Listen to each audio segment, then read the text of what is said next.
So Bianco's back, and today we're going to do ribs, American classic.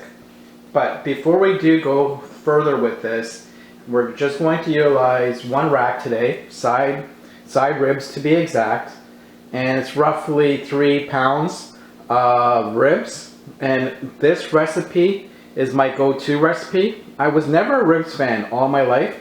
Every time I go to a restaurant, it always tasted porky. So this recipe takes away the porkiness of the pork, which is kind of funny and ironic in a way. So stay tuned and let's make sure that you are aware of the best ribs ever. As I was saying, these ribs have been washed. Let's flip them over. And as you can see, this is garbage right off the bat. And right here is fat. So if you can get your fingernails underneath, you can pull it right off. And I could use a knife, but it's a lot faster. And you can see this part right here. This is really tough. You have to take it off. And then I'll try utilize the knife. If it doesn't want to pull, I use a spoon and I'm able to pull it off a lot better. And I got started. And I'll use the spoon again. And I can use this knife right here to get that part. And I missed this part. So if you have a really sharp knife, it can do it. But I just want to show you how fun it is ripping off this horrible part. And the funny thing is let's flip this over for a second. Right here is a rib. It's a pretty small rib. And I'm going to cut it right there. And you're going to say, oh no, you're going to ruin the side rack of ribs. Now it's uniform. And this right here can be utilized afterwards for my famous tomato sauce. One of these days, I'll show you it. You will love it. You'll never go back. So I'll throw that to the side. And let's go back to this side again. And let's try this side. Oh, look at this. Look at this. My hands are super slippery, but if I can get past the first one, I can pull it. Yes. And again, patience is a virtue. And I'm using the spoon. The spoon is safer also when you're utilizing two hands. The knife, you can make a mistake, especially if you don't have a sharp knife. And I don't want you going to get stitches or losing a finger. And now you can see it. Now you can see it. We need to take this off. If not, when you're eating your ribs, this part right here will make it disgusting and it'll be too hard to eat. And as you can see, it comes off really cool. I'm going slow motion. If you weren't there, I'll go a lot faster. But I do want to make sure that you see how it comes off. And some people use a knife, but it takes a little bit longer, and you don't get all of this off because you can feel where the heavy parts are with your fingers. Of course, you need to wash your hands afterwards. That would be crazy if you don't. And look, look, look, look. This is beautiful. This is beautiful. And I'm almost done. And it's giving me some temperamental stuff here. So I'm going to slow down, flip her around, and look at that. Look at those ribs. And again, I know that right there it's not wanting to pull, so I'm going to cheat, keep my hands away, do that, and there we go. A little bit cheating is not bad. Hey, it's like copying off of somebody. So technically, it's all good. We're almost done. We're almost done. And again, there we go. Look at that. Disgusting. Disgusting. And then of course, if you miss any pieces, you can use your handy sharp knife. Make sure you don't cut your hands. And right here. And there we go. Look at that. Beautiful, beautiful. Can't go wrong with this. Can't go wrong. Beyond cool once again. So now we have to do a marinade, and you can have this marinade be in the fridge for 2 hours minimum, up to 24 hours. It's super simple. First, just dump in 1 can of any type of ginger ale, and then I have my homemade stuff, so I have to measure it. 1 cup of white wine. Okay, we'll throw that in. Any white wine will do. If you want to kick it up a notch, I can add a shot of bourbon. Not today. That will be utilized afterwards. But bottom line is, all we need now is, so again, let's do this over again. 1 can of ginger ale, and then 1 cup of white wine. And then it is a marinade, so I use 1 tablespoon of salt. A lot of people want more salt. I believe that you're going to be utilizing salt throughout the recipe. You don't have to go crazy with the marinade.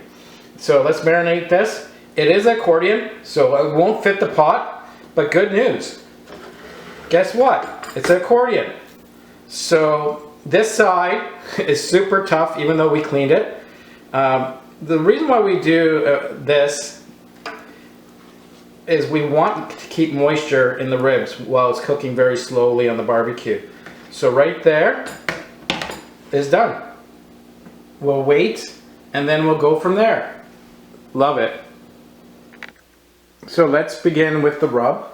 This rub is delicious and will go amazing with our ribs. And this is the secret with this rub, and of course the smokiness when we're on the barbecue, that will take away that porkiness that I was talking about.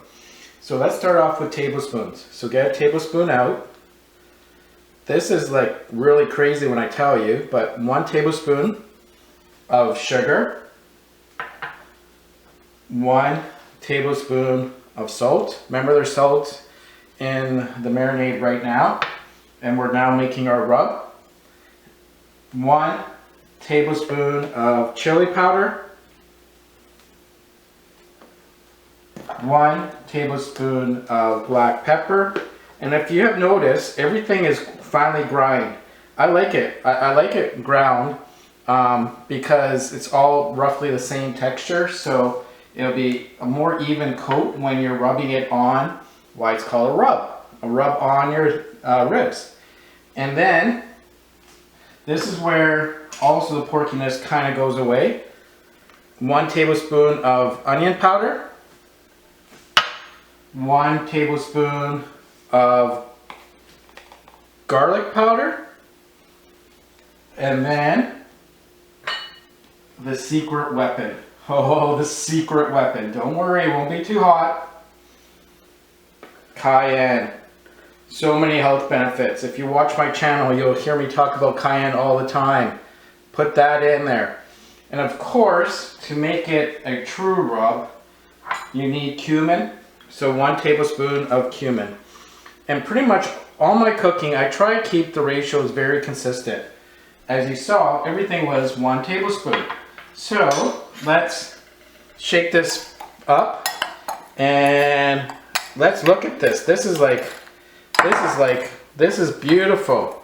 And now this rub is ready to go, and there is no problem about utilizing this rub. And we will use a spoon to transfer it over while we're rubbing it, because if there is any rub left over, you just put it into a container, and baby jars are the best. They're small and cute. You can put the remainder in a baby jar. If you have Tupperware, that's old school. Or you can just use a mason jar, which is old school and new school. So this is like all ready to go, our rub. Let's wait a little bit longer to add this rub to our marinade. And once again, I'm looking forward, well, marinade. Our ribs, we'll have to dry our ribs prior to putting the dry rub on, hence why it's called a dry rub. So kind of cool how the cooking lingo kind of really makes sense. This is beyond cool like usual, being him. So the side of ribs have been marinating for 4 hours. You could do it up to 24 hours. With modern day technology and videoing, now there's two.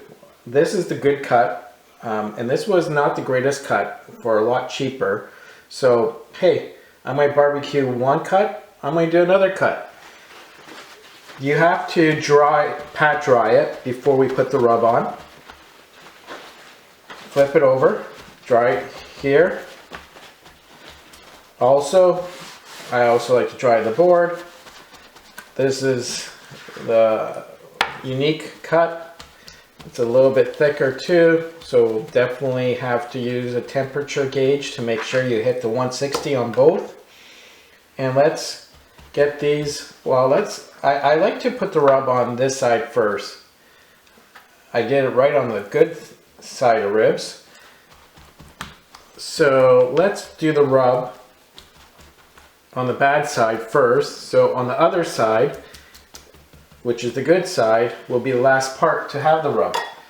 So as I said, we'll rub it in with our hands, and if there's any leftover rub, you can save it because I'm using a spoon. Okay, now let me get my hands in this. Make sure, oh, it smells so good. You can smell the onion and and definitely the garlic. Try to get all spots. If not, you don't have to worry because we're going to do the other side too. And this, oh boy, this taste is going to be amazing. So we're going to do that. Do that, make sure that all the rub gets used.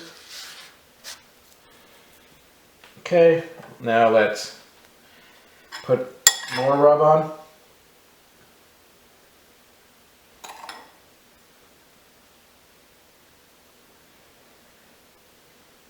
The smell, only if you were here.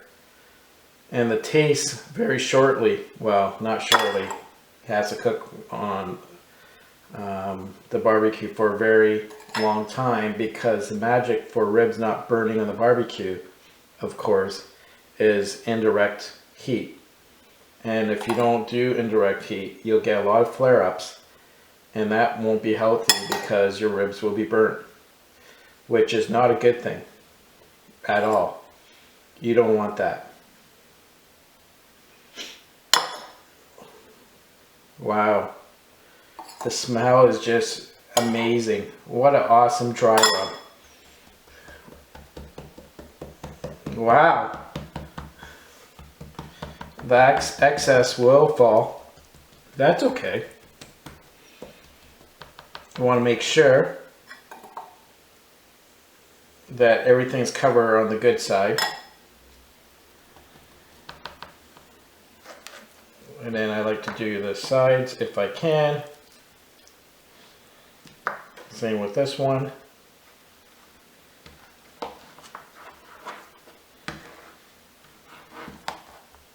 And they're done. And you can also do the sides with your hands like that. You want to make sure that these bad boys are ready. So we're going to let this sit. It was in the fridge for, as I said, 4 hours, but now let it sit for 30 minutes with the rub on it, the dry rub. And then we'll throw it on the barbecue. And of course, we're going to do it on indirect heat. We'll have the barbecue going very shortly to warm it up. You can do it on a charcoal barbecue. You can do it on propane. Any kind of barbecue that you love. And that simple. This looks amazing. I can't wait to eat it. So one side is on, the other side of the burner isn't on. Indirect heat. It's on high on my barbecue. Most barbecues will be medium. Mine is not the biggest barbecue, but it still does the job. So we have to cover the lid and then check it every once in a while and have a temperature of 160 or higher with a meat thermometer. I can't wait.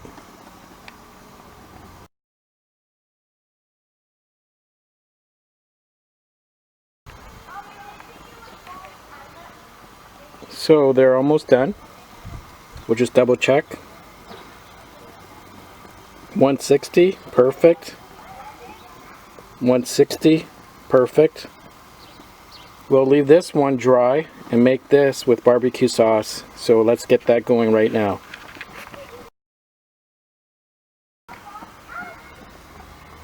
So just slather it on.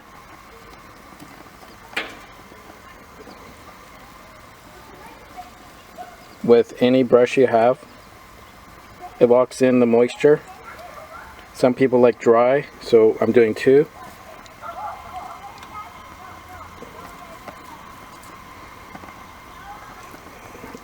And I'll let this caramelize for 2 minutes, and then we're going to take it off. They're all ready. What a beautiful sight. So they just got off the barbecue. They're cooling really quickly, and then I will get them cut up and we will enjoy them. They smell delicious. One is a dry rub. The other one has barbecue sauce that went on for the last little while on both sides. People prefer the barbecue sauce, most people, due to the fact that it keeps it moister. But some people do like the dry rub ribs. So try it out. Let me know. Leave a comment. Let me know if this is the best recipe you ever had for ribs. And also, of course, always remember to subscribe to this cool channel, Beyond Cool. Signing out. So here's a bonus. I have the dry on one side and the one with the barbecue sauce on the other. If you do want to know the barbecue sauce recipe, just let me know in the comment section. And this is just bonus for you. I can't wait to dive into this. Once again, Beyond Cool, and of this time I will be signing off. Cheers.